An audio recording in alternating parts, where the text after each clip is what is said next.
Municipality ఎన్నికల్లో భాగంగా మనం ఈరోజు రంగారెడ్డి జిల్లా శంకరపల్లి మున్సిపాలిటీకి సంబంధించి మనం ఫస్ట్ వార్డులో ఉన్నాం. ఈ వార్డులో కాంగ్రెస్ పార్టీ నుంచి ఎర్ర ఆనందరావు పోటీ చేస్తున్నారు. తను ఒక 18 ఇయర్స్ నుంచి రాజకీయంగా, సామాజికంగా అంబేద్కర్ భావజాలంతో, అలాగే సామాజిక మహనీయుల భావజాలంతో ముందుకెళ్తున్న ఒక ఉద్యమకారుడు, ఒక సామాజిక ఆ, ఆ, పనిలో ముందుకెళ్తూ ఇప్పుడు ఎన్నికల్లో కౌన్సిలర్గా ఫస్ట్ వార్డు నుంచి శంకరపల్లి నుంచి పోటీ చేస్తున్నారు.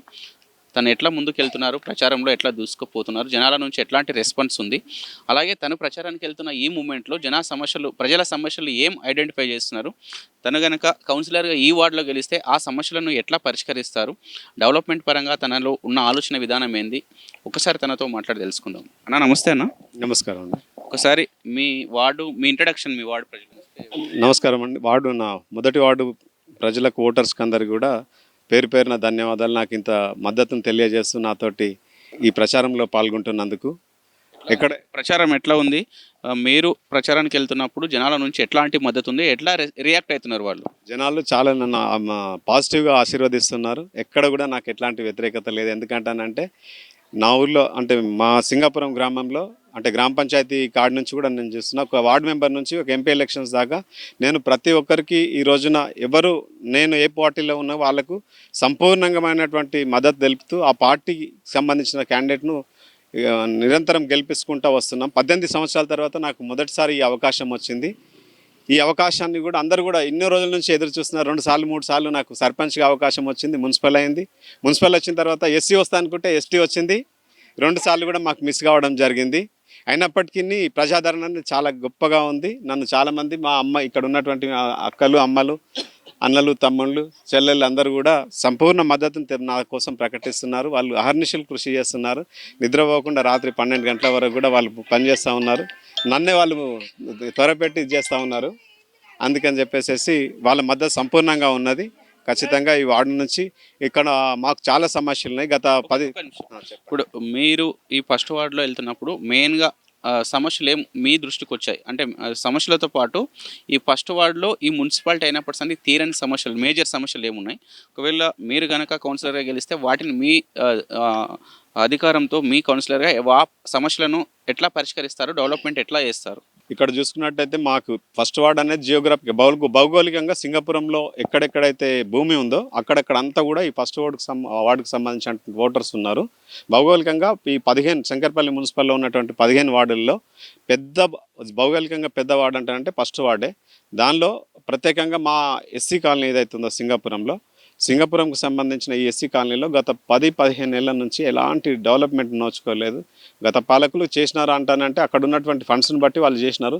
కాకపోతే చేయాల్సిన పనులు అనేటివి చాలా పెండింగ్లో ఉన్నాయి. మేము ఎప్పటి నుంచి అనుకుంటున్నాం, మాకు ఒక కమ్యూనిటీ హాల్ అనేటువంటిది లేదు. చాలా బలహీనంగా అయింది. ఎప్పుడో 20-30 ఏళ్ళ కింద పట్టింది. దాన్ని ఇప్పుడు వాడుకోవడం లేదు. ఎందుకంటే శిథిలావస్థలో ఉంది. దాన్ని మేము ఇప్పుడు అధికారంలో ఉన్న ప్రభుత్వం నుంచి మేము కాంటెస్ట్ చేస్తున్నాం కాబట్టి ఇక్కడ ఉన్నటువంటి స్థానిక నాయకులైన చంద్రమౌళి గారు కానీ, మళ్ళా మన మున్సిపల్ నాయకులు ప్రవీణ్ అన్న గారు కానీ, మన ఎమ్మెల్యే గారు అతి సన్నిహితంగా ఉంటాం మేము తనతోటి. మేము అడిగినా కాదన్నాడు. అందుకని చెప్పేసి ఇప్పుడు అధికారంలో ఉన్నాం కాబట్టి మేము ఖచ్చితంగా ఆ కమ్యూనిటీ హాల్ ఒకటి చేసుకుంటాం. మా అందరి కోసం చిన్న చిన్న ఫంక్షన్లు ఏమైనప్పటికీ దాన్ని కమ్యూనిటీ హాల్ని డెవలప్ చేసి కొత్త బిల్డింగ్లు కట్టించుకుంటాం. అట్లనే యూత్కి సంబంధించినటువంటి మాకు ఒక ప్లేస్ ఉంది. ఆ ప్లేస్లో మేము ఆ యూత్ బిల్డింగ్ అనేటువంటి నిర్మించుకోవడం జరుగుతుంది. ముఖ్యంగా ఇక్కడ తీసుకున్నట్లయితే మాకు వాటర్ సమస్య ఉంది. ఆ వాటర్కి సంబంధించి ఎలక్షన్ తర్వాత మేము ఒక బోర్ వేయించుకుంటున్నాం. మా కాలనీకి నీటి సమస్య వచ్చేది ఎండాకాలం కాబట్టి నీటి ఎద్దడి సమస్య లేకుండా చూసుకుంటున్నాం. అట్లనే ఈ విధంగా మా రోడ్లు, డ్రైనేజ్ సిస్టమ్ కూడా ఇంకా అక్కడక్కడ మిగిలిపోయి ఉన్నది.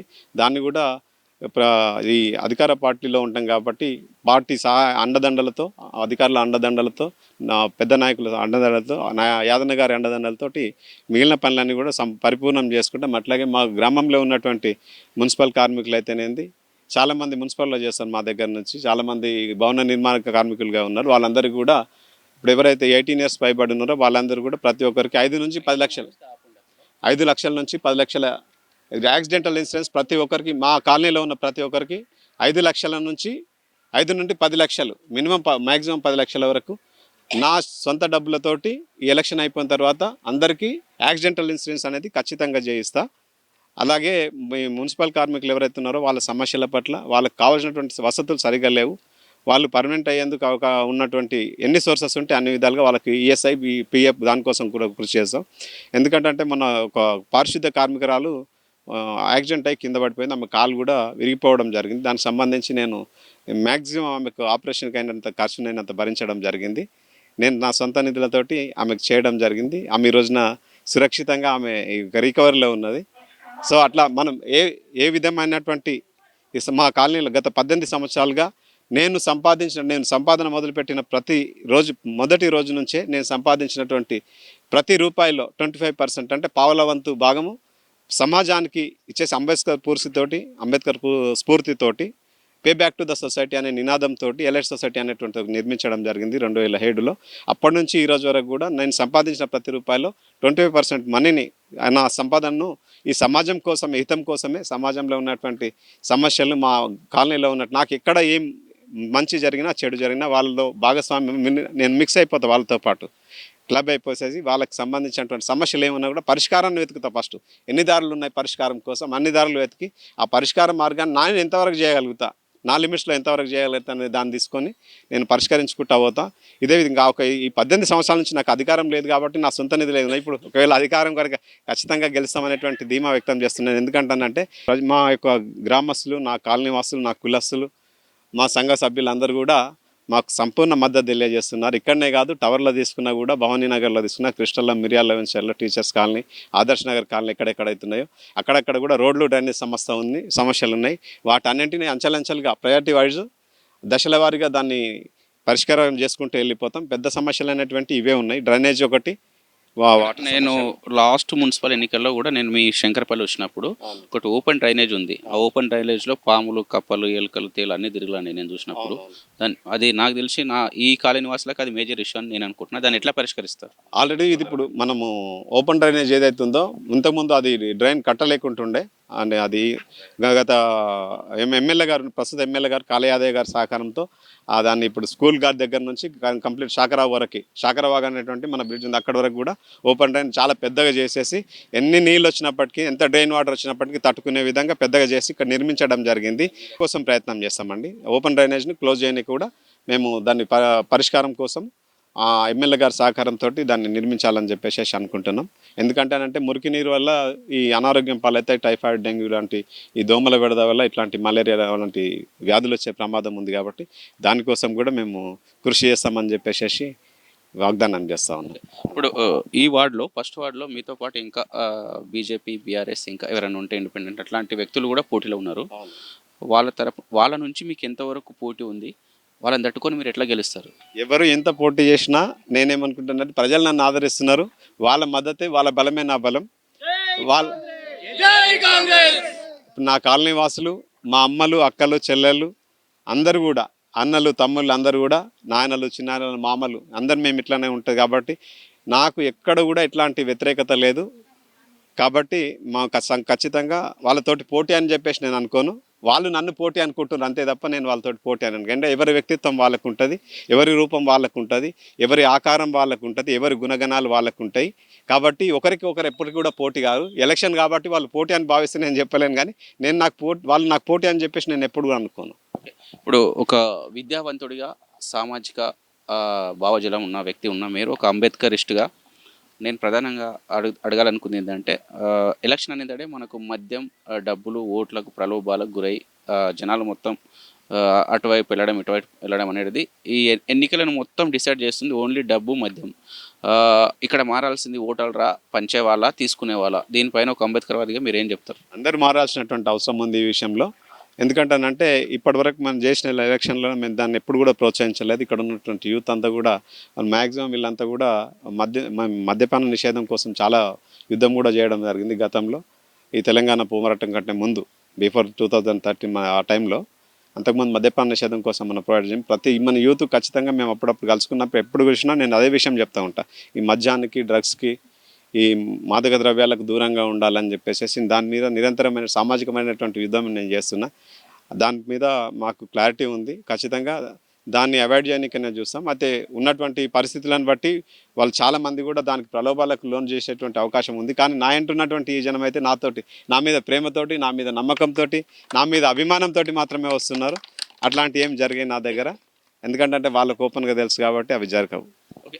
చివరిగా మీ మీ చివరిగా మీ ఫస్ట్ వార్డ్ ఓటర్ మహాశయులకు ప్రజలకు మీ ఫస్ట్ వార్డ్ ప్రజలందరికీ ఒక్కసారి మీరు రిక్వెస్ట్ చేయండి, విజ్ఞప్తి చేయండి. మీకు 11న జరిగే ఎన్నికల్లో కాంగ్రెస్ పార్టీ చేతి గుర్తుపైన ఓటేసేయాలని ఒకసారి మీరు వేడుకోండి, రిక్వెస్ట్ చేయండి. ఏ విధంగా రిక్వెస్ట్ చేస్తారు చేయండి. ముఖ్యంగా మన మొదటి వార్డు సంబంధించినటువంటి ఓటర్ మహాశయులకు, అమ్మలకు, అక్కలకు, అన్నలకు, తమ్ముళ్లకు, సోదరిమణులకు, మిత్రులకు అందరికీ కూడా నా పర్సనల్ రిక్వెస్ట్ చేస్తూ ఉన్నాను. ఎందుకంటానంటే నేను కనుక ఇప్పుడు నా కోసము ఈ ఎలక్షన్ అని నేను అనుకోవట్లేదు. నేను కౌన్సిలర్గా అయితే నేను ఒక్కనే కౌన్సిలర్ కాదు, మీరు అందరు కూడా కౌన్సిలర్లే. ఎందుకంటానంటే మీరు నా దగ్గర అంత చొరవ తీసుకొని మాట్లాడేటువంటి ఆ ఫ్రీనెస్ నా దగ్గర ఉంది కాబట్టి మిగతా వాళ్ళతోటి మీకు ఎంత ఫ్రీనెస్ ఉందో మీకే తెలియాలి. అందుకని చెప్తున్నాను. నాతోటి నేను అందరితోటి చాలా సఖ్యంగా ఉంటాను కాబట్టి మీ అందరూ కూడా దయచేసి ఒక్కొక్క ఓటు అనేటువంటిది ఈ మున్సిపల్ ఎలక్షన్లో చాలా కీలకం. ఉన్నటువంటి 1585 ఓట్లు ఉన్నాయి మన దగ్గర. ఈ 1585 ఓట్లలో కనీసం ఒక డబుల్ ఓట్లు అవి తీసేసుకున్నాం. ఒక 85 ఓట్లు పోయినా కూడా 1500 ఓట్లు కొన్ని ట్రేస్ అవుట్ కాలేవు. ఇప్పటికి నుంచి 13 నుంచి 1400 ఉన్నాయి. మేము ఇంచుమించు 1300కి రీచ్ అయ్యాము. ఈరోజు ప్రత్యక్షంగా ఓటర్లను 1300 మందిని రీచ్ అయ్యాము. అందరినీ కూడా door to door, person to person కలిసి మేము విజ్ఞప్తి చేయడం జరిగింది. అలాగే ఇప్పుడు ఎంతమందికి ఈ మీడియా ముఖంగా తెలియజేస్తుంది ఏంటంటానంటే ఈ గెలుపు అనేటువంటిది నా గెలుపు కాదు, మనందరి గెలుపు. మన జీవితాలను, మన కాలనీని, మన వార్డును మార్చేటువంటి గెలుపు. మనలో ఉన్నటువంటి సామాజిక రుగ్మతలను, ఆర్థిక సమస్యలను, సామాజిక సమస్యలను అన్నిటి కూడా పరిష్కరించడానికి ఒక చక్కని వేదిక దొరుకుతుంది, ఒక తోవ దొరుకుతుంది. కాబట్టి ఈ అవకాశాన్ని మనం ఎవరు కూడా మిస్ చేసుకోవద్దని చెప్పేసి కోరుకుంటూ ప్రతి ఒక్కరూ మీ యొక్క ఓటును, మీ యొక్క అమూల్యమైన ఓటును నా కాంగ్రెస్ పార్టీకి వేసి చేయి హస్తం గుర్తుకు వేసినట్లయితే ఖచ్చితంగా మనం గెలిచి మన యొక్క సమస్యలను ప్రతి ఇంటికి తిరిగి నాకు ప్రతి ఒక్కరి ఇంట్లో ఏమేమి సమస్యలు ఉన్నటువంటి ప్రతి ఒక్కరు తెలుసు కాబట్టి మీ సమస్యలను ఎవరికి మూడో కంటికి తెలియకుండా నేను పరిష్కారం చేస్తాను. మీరు మన జస్ట్ నా దగ్గరకు వచ్చి మీ సమస్య చెప్తే సరిపోతుంది. ఆ సమస్యలను పరిష్కరిస్తాను. ఖచ్చితంగా మీ అమూల్యమైన ఓటును చేయి గుర్తుకు వేసి గెలిపించండి. అధికార పార్టీకి సహకరించండి. అధికారంలో పార్టీ ఉంది కాబట్టి మున్సిపల్ కూడా చైర్మన్ కూడా అధికార పార్టీ కాంగ్రెస్ పార్టీ కైవసం చేసుకుంటుంది.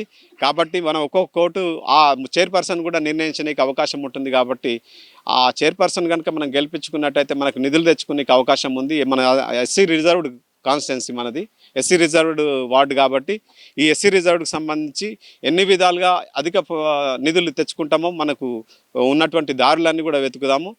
అట్లా అధికారుల సహకారంతో, నాయకుల సహకారంతో మనం ఈ సమస్యలను పరిష్కరించుకుందాం. కాబట్టి దయచేసి పేరు పేరున అమ్మలకు, అక్కలకు, అన్నలకు, తమ్ముళ్లకు, సోదరిమణులకు అందరికీ కూడా పేరు పేరున విజ్ఞప్తి చేస్తున్నాను.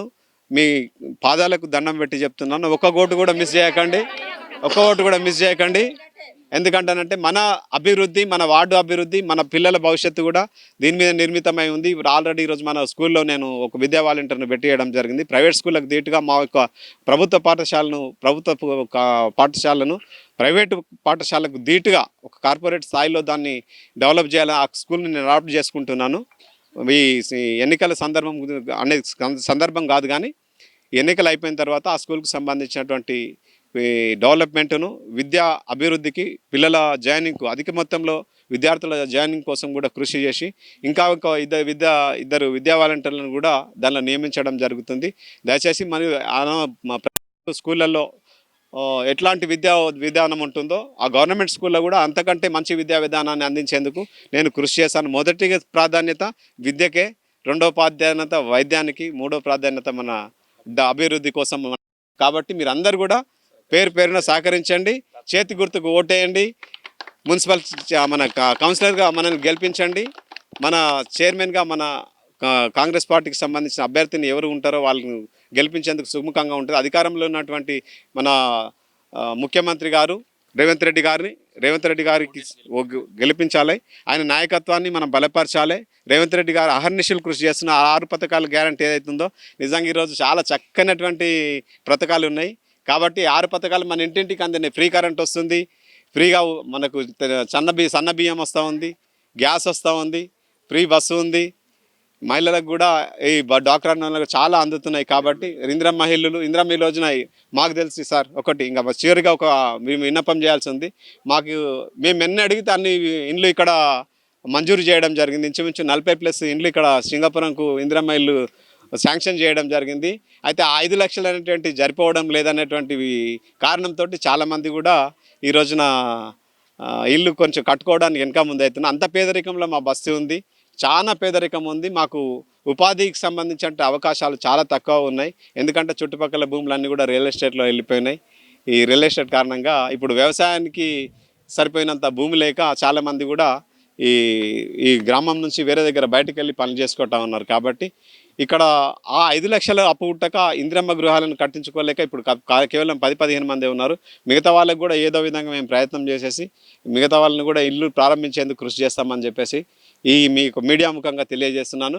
కాబట్టి ప్రతి ఒక్కరు అమ్మలు మీరు ఎవరైనా ఉంటే కూడా ఇందిరమ్మ ఇల్లు వచ్చిన వాళ్ళు నాకు తెలిసి ఇక్కడ ఎవరెవరు ఉన్నారో వాళ్ళందరూ కూడా దయచేసి ఇల్లు స్టార్ట్ చేసుకోండి. 5 లక్షలు అంటే మా జీవితంలో చాలా పెద్ద అమౌంట్ కాబట్టి కొంచెం ఎంత ఇబ్బంది అయినా సరే కొంచెం కట్టుకున్నామంటే మా పక్క ఇల్లు కట్టుకున్నామంటే చాలా బాగుంటుంది.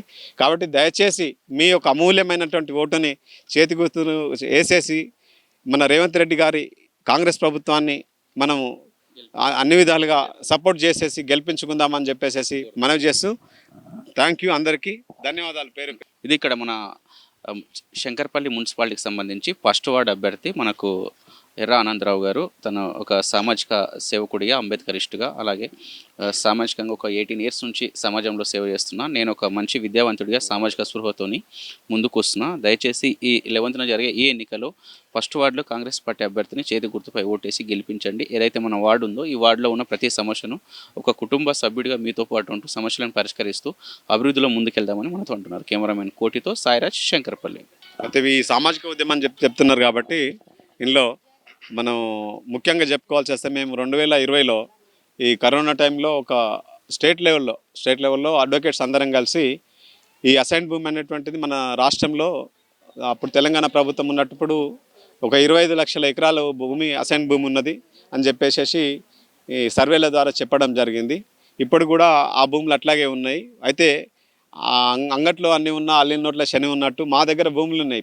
పేదవారి దగ్గర, బడుగు బలహీన వర్గాల దగ్గర, SC/ST వర్గాల దగ్గర ఈ లావణి పట్టాలు అనేటువంటి భూములు ఉన్నాయి. దానికి సంబంధించి అవి పట్టా భూములు చేయాలనేటువంటి సంకల్పంతో మేము ఒక ఉద్యమాన్ని ప్రారంభించడం జరిగింది. అసైన్ భూమి సమితి ABS అనేటువంటిది అడ్వకేట్ల అందరం కలిసి ఒక 10-15 మందిని కలిసి స్టేట్ వైడ్ ఒక కమిటీ చేసుకొని చేయడం జరిగింది. దానిలో భాగంగా గత 6 సంవత్సరాల నుంచి మేము ఫైట్ చేస్తూ ఉన్నాము.